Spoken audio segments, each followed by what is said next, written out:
There are certain people in this world that the Stoics advised us to say no to at all costs. These people become a nuisance and keep you from becoming the best version of yourself. In this video today, we will list 10 types of people Stoicism tells us to say no to. Also, if you notice there are people in your life right now continually asking for things and you keep saying yes, remove these people from your life immediately. Before we start this video, I would like to say thank you for watching and don't forget to like. And if you are watching this and not subscribed, make sure you subscribe and hit the bell for more life-changing Stoic content. Number 1. The immoderate. The first type of person Stoic philosophers generally advise avoiding involvement with is the chronically immoderate. Those prone to frequent excesses in their emotions, behaviors, or desires. Instead of getting pulled in by them, the Stoics recommend consciously cultivating calmness, restraint, and rationality. The immoderate tend to be given to explosive outbursts of anger and hysteria when even slightly upset by perceived slights or frustrations. They self-indulgently binge on pleasures like food, alcohol, shopping, video games, or sex as coping mechanisms, often to destabilizing degrees. They compulsively crave and chase status, attention, and stimulation without proper self-control. Such persistent volatility and lack of discipline in their conduct is highly destructive over time, not just to them, but also to those around them. The immoderate recklessly try to suck others into the intense gravitational pull of their chaos, frequently manipulating people through dramatic emotional reactions, irrational demands, or guilt-tripping. It's best to stay clear of their orbit altogether when possible.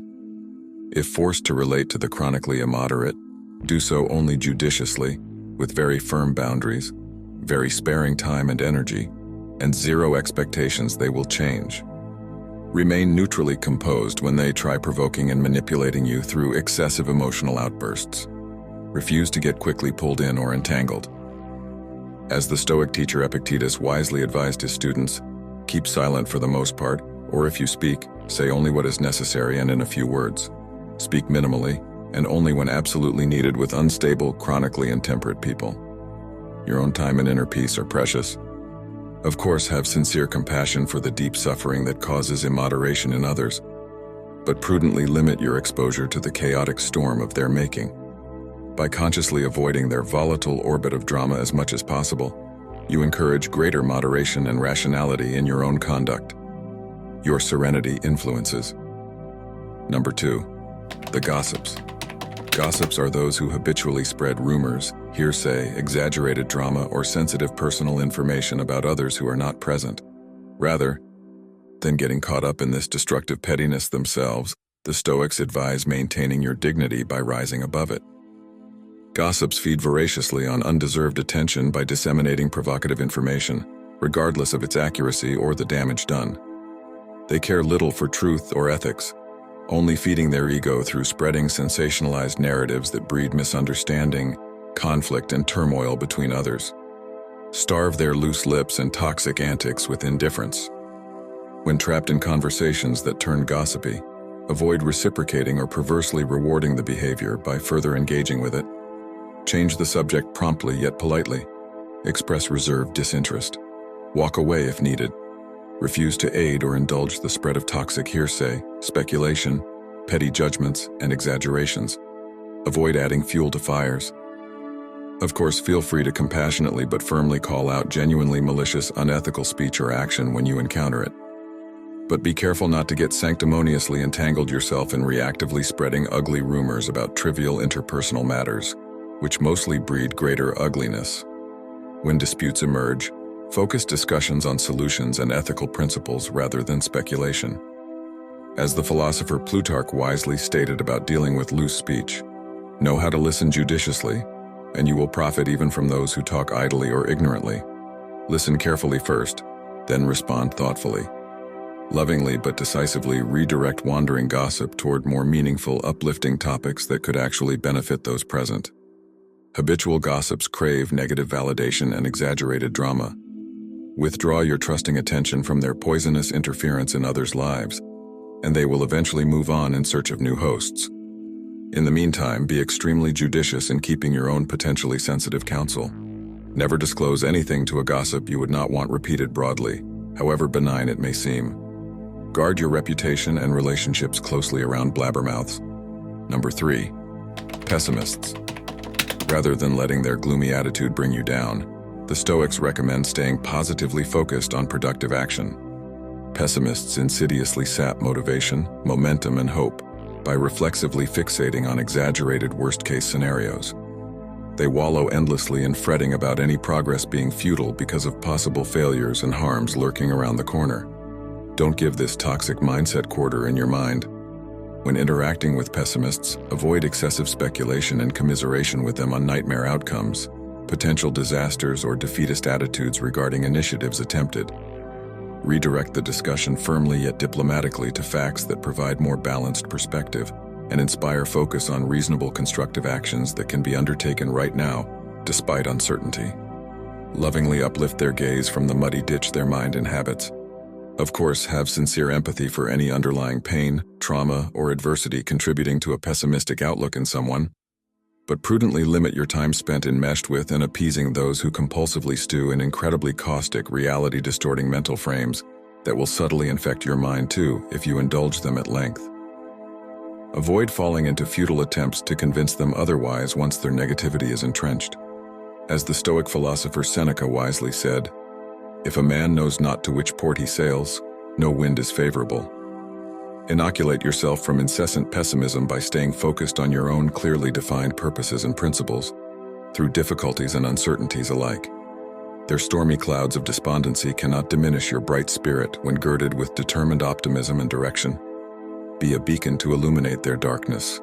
The most powerful forces often begin as tiny seeds. Plant yours judiciously. Even the mighty oak was once a mere nut that tenaciously learned to grow through cracks of concrete. Tend your own garden first. Number 4. The unreliable. Rather than unstable relationships, seek ones founded on integrity. The unreliable fail to fulfill duties and promises, causing endless frustration. They lack the discipline to show up consistently and the honesty to communicate transparently. Saving them wastes precious time and energy. Of course, have compassion for their struggles and challenges that breed flakiness, but limit reliance on them and do not enable irresponsible behavior through covering for it. Withdraw your role in their cycle judiciously. Reflect on if unreliability reveals your own difficulty establishing boundaries or saying no. Refuse to distort your priorities attempting to manage the unmanageable. Redirect efforts to improving conditions within your control. As Marcus Aurelius stated, "What springs from earth dissolves to earth again, and heaven-born things fly to their native seat." Let go of what will not ascend with you. Invest in relationships founded on mutual growth and integrity. The unreliable may reform with time and experience, but spending yourself attempting to change them usually ends in disappointment. Focus on your own progress first. The fruits will speak for themselves. Number 5. The passive, rather than enabling lack of initiative, make progress where able. The passive hesitate endlessly with analysis paralysis, squandering opportunities through indecision and self-doubt. They also shirk responsibility by playing helpless, forcing others to direct them. Avoid joining their stagnation. Of course, have compassion for any anxiety or scars causing paralysis, but resist covering for their avoidance or doing the work for them. Let natural consequences provide incentives to engage. Withdraw reward for apathy and learned helplessness. Use any leadership authority you have to judiciously redirect them to active decisions and duties. But do not let resistance exhaust your spirit. You can lead a horse to water. Withdraw from futile coaxing. As Zeno stated, the goal of life is living in agreement with nature. Don't enable unnatural paralysis. When prudent after sustained effort, be decisive yourself and move forward without them. Progress reveals possibility. Passivity and procrastination often stem from fear rather than pure laziness, but stepping up yourself first models the initiative and perseverance needed to overcome anxiety. Your example can inspire action more than scolding. Number 6. The ungrateful. The ungrateful take your efforts and boons for granted as entitlements. They barely acknowledge the trouble you expend on their behalf, or support only to the degree that benefits them, showing no true care for you as a person. Cease vainly attempting to obligate thanklessness. Of course, have empathy for what inner hurt or sense of unworthiness might breed chronic ingratitude in some. But protect your spirit by withdrawing time and energy from one-sided relationships, where your well-intentioned generosity is only met with apathy and demands for more. Redirect care to the receptive. Occasionally reassess your own attitudes and conduct in terms of cultivating genuine gratitude for what you are given. Don't let the ungrateful make you similarly cynical. Appreciate life's gifts, however humble, and properly thank those who have aided you, even in small ways. A kind word uplifts the giver and receiver. As Marcus Aurelius advised, when you wake up in the morning, tell yourself, the people I deal with today will be meddling, ungrateful, arrogant, dishonest, jealous, and surly. They are like this because they can't tell good from evil. Expect no gratitude to avoid resentment. Offer yours freely. Giving freely out of care for others with no strings attached is its own reward. But when gratitude is shown, even briefly, graciously accept the gift rather than diminishing it. For in that moment you witness a glimmer of the divine goodness at the heart of humanity. Cherish such renewing glimpses when encountered. Number 7. The obsessive.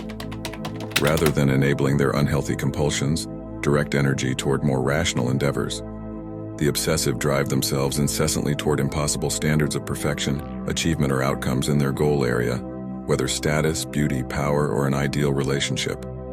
Their all-consuming tunnel vision distorts perspective and rationality. Avoid reinforcing it. Of course, have compassion for the underlying insecurities and fears that fuel obsession's self-destructive zeal. But resist supporting behaviors that are clearly unwise or excessive. Withdraw from the drama and chaos of their ultimately futile pursuits. Live by your own principles. Reflect on any ways you too become overly attached to arbitrary markers of success rather than inner peace. Notice when ambition turns toxic. Then refocus efforts on reasonable progress grounded in self-awareness and a balanced life. Moderation in all things. As Epictetus stated, man is not worried by real problems so much as by his imagined anxieties about real problems. Obsession exaggerates and multiplies difficulties needlessly through distorted perception. Keep your own perceptions sober and goals realistic. Irrational obsessions left unchecked consume the obsessive from within, but you retain responsibility and authority over your own mind's direction. Master its power by focusing it calmly on serving virtue and community. Then you naturally attract others seeking uplifting purpose. Number 8. The impatient. Rather than mirroring their intolerance, practice greater patience, resilience, and emotional control. The impatient lack the discipline to endure inevitable frustrations and setbacks with grace. They become flustered by the smallest disruptions to their preferences, projecting anger and anxiety outward. Avoid absorbing their tension.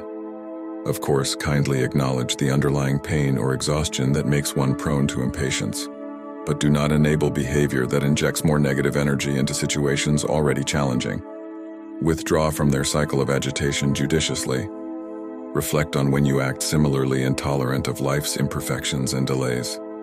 Then renew commitment to cultivating stoic flexibility, adaptability, and calm when inconvenienced. Breathe through minor upsets. Keep perspective.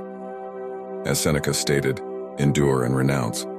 Life is a temporary loan from nature, not a possession. Accept each difficulty as training to use limited time well. Complaining and impatience waste the gift of moments, while creative response reveals opportunity.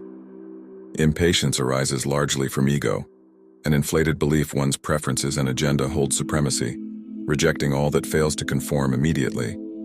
But dissolving this illusion of control allows you to flow more serenely with life's uncertainties, neither provoked nor dismayed. Number 9. The thoughtless. The 9th problematic type of person Stoics generally advise avoiding close ties with is the chronically thoughtless. Those who act carelessly, recklessly, and without due foresight or concern for consequences. Rather than enabling lack of responsibility, make it a priority to act considerately yourself. The thoughtless speak or behave rashly in the moment with no regard for how their choices will impact themselves or others down the line. They rationalize selfish conduct and avoid thinking critically about long-term implications. Don't aid their denial. Of course, kindly suggest more mindful perspectives when viable, but do not cover for or absorb the damages wrought by someone's refusal to take responsibility for their conduct. Withdraw from the chaos they generate to whatever degree possible. Live by your principles. Reflect on any ways you too act impulsively without proper consideration of ethics or how your actions shape the future. Then renew your commitment to developing sound judgment and foresight through dedicated study, consultation, and life experience. Wisdom is hard won. As Publius Cyrus stated, a wise man will do more than he says, but never says more than he will do. Exercise restraint in both speech and actions to ensure alignment with your values. Thoughtful souls enrich the world immeasurably through the influence of their nobler example. Thoughtlessness often indicates inner immaturity and lack of self-awareness that experience gradually refines, if one remains open. But you bear responsibility now for your own behaviors and mindset. Make conscience your guide, weighing all choices in its light. Number 10. The undisciplined. The undisciplined are given to excess in emotions, vices, spending, eating, and more due to deficient willpower. They break rules and promises on impulse without reliability. Do not cover for or reward their poor self-mastery. Withdraw from the turmoil it breeds. Of course, have compassion, as a lack of discipline often indicates inner turmoil. But you cannot compel maturity in others through nagging or fixing. Focus on refining your own self-control through rigorous yet kind accountability to conscience rather than comfort. Reflect often on the ways you too sometimes lack discipline in small choices that shape your habits and character over time. Then renew commitment to upholding virtues like honesty, sobriety, and moderation consistently through minor daily decisions. As Socrates stated, the first and greatest victory is to conquer yourself. True freedom comes not through chasing every desire, but through structured spiritual training to master the mind's worst impulses using reason, willpower, and principle. Outward order flows from inner. Disorder and excess cannot last long before collapsing into destruction. But what is built slowly with wisdom, self-awareness, and voluntary simplicity gains endurance. Construct your own solid foundation brick by brick. Its long-term fruits will inspire others seeking liberation from their demons. If you are listening to this, thank you for staying till the end. If you feel any of these Stoic lessons resonated with you today, feel free to start a Stoic discussion in the comments. I welcome Stoic discussions as they are what the great Stoics like Marcus Aurelius and Seneca advised for. If you enjoyed the video, don't forget to like, and if you want more content like this, subscribe and hit the bell. Thank you for watching, and as always, I hope you find peace and serenity in the Stoic ways.